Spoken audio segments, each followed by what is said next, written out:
Hey guys, so going to take the opportunity here to talk to you a little bit about protein because I know most people struggle with protein and protein intake and why do I need high protein and all of those kinds of things. So let's dive in. Okay, so first of all, we should probably define what is protein. So protein is one of our macronutrients. It's used to be the building blocks of bones, muscle, cartilage, skin. It's used on every cell level.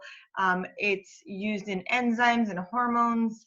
It's really the main component to a lot of things within our body and a lot of processes that happen within our body. So we all need protein, and most people they get a little bit of protein, but what maybe isn't an optimal level of protein. And so we really want to aim for optimal levels of protein, which is about 0.8 to I always go with 1 pound of or 1 gram of protein per kilogram of lean mass. But really, you can go a little bit higher. So you can go 0.08 to 1 gram per kilogram of lean body mass. But I've seen people go upwards of 2 grams per pound or per gram per kilogram of lean body mass. So lots of different options on protein levels, but really any macronutrient in excess is still going to be stored. So it doesn't matter whether it's carbohydrates, fats, or proteins, any macronutrient in excess could be stored. But what is so important about protein is that it's very satiating. Our body tends to use it in a lot of biological processes and like cell repair and all of those kinds of things before we start to store it as body fat. And so that is why we really like to focus on having a high protein diet. It's also going to be really, really beneficial because it's so satiating that you're not going to feel hungry all the time, or at least ideally we're hoping that you're not going to feel so hungry all the time. So I'd like to go ahead and share my screen with you and share a little bit more about protein. So we're going to start with kind of defining what kind of foods are comprised of protein. So created this nice chart. Now it's not an exclusive chart, like not every protein source is on here. I've broken them down into lean proteins, vegetarian proteins, protein fat combos, and protein carbohydrate combos. Now that doesn't mean that one of these is better than another or anything like that, but what I've done is I've broken it up so that you can see that a lot of vegetarian proteins are also protein carbohydrate combos, and that you can see that some things that we consider protein might also have a higher fat content, so that when you are choosing foods, that you can actually be more aware of what your food is comprised of. I often will really steer clients towards going towards lean protein sources, just because they tend to be not as calorie dense in the sense of having extra fat or things like that attached to them. That being said, vegetarian protein and protein carbohydrates really have a ton of fiber and a ton of other nutrients involved with them as well. So as you can see, kind of going through this list, there's lots of really, really good satiating protein sources. And really, you got lots of options when it comes to protein. Okay, so hopefully that was like a little bit of help as to defining what kind of foods might be considered protein. Okay, sorry, like I said, it's not exhaustive. So now let's move on. Okay, so we're gonna move on to talking about what kind of foods might be a good snack idea for protein. So when we talk about snack ideas with high protein snacks, things like leftover meat and beans and veggies. Hummus and veggies is always a really nice one. Canned tuna or salmon, and you can add a little bit of balsamic vinegar on those. Overnight oats, you can usually add protein powder or Greek yogurt to, and you could put those in jars and have them like ready to go, so you could just grab and go and have it available. Greek yogurt and cottage cheese, and anybody that's been working with me for a long time knows that I'm a big fan of dry cottage cheese curds, because they give that cheesy texture and you can easily add them to lots of foods.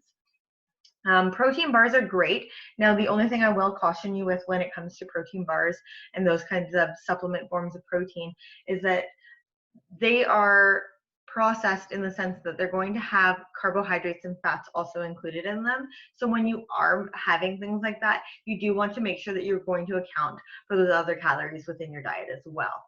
Smoothies are a great one. Super easy to grab and go.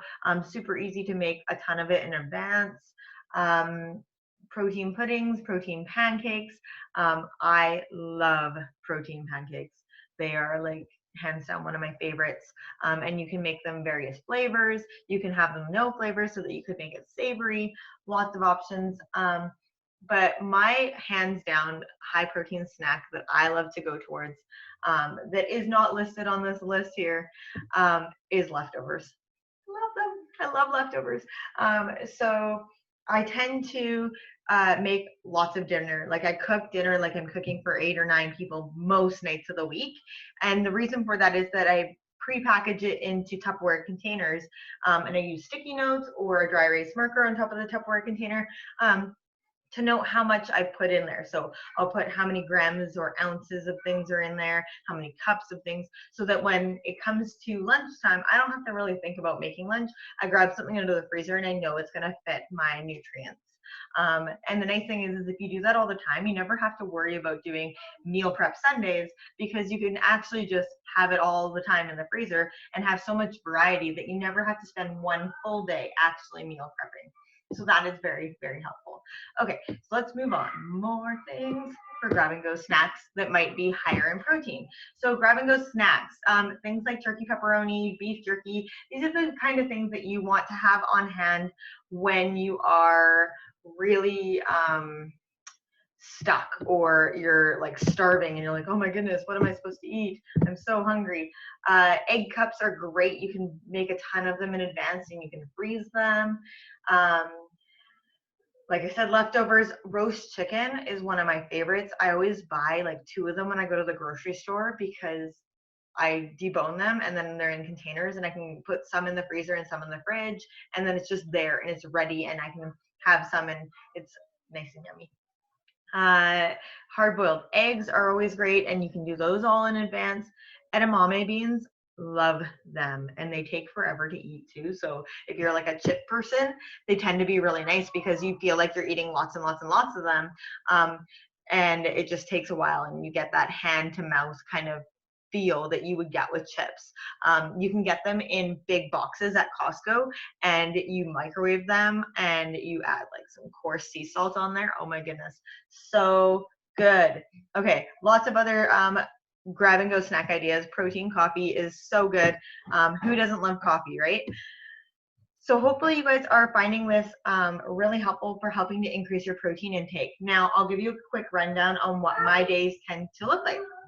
So for breakfast, often I used to have eggs all the time, and now I can't really do eggs as much anymore. Say hi, kitties. And so because I can't do eggs so much anymore, I tend to eat a little bit more tofu, which also has a higher fat content, and tofu is not necessarily super high in protein because of the amount of fat that it has. Like you can only eat so much of it. But I've been adding in turkey bacon or Canadian back bacon, and that's really helped.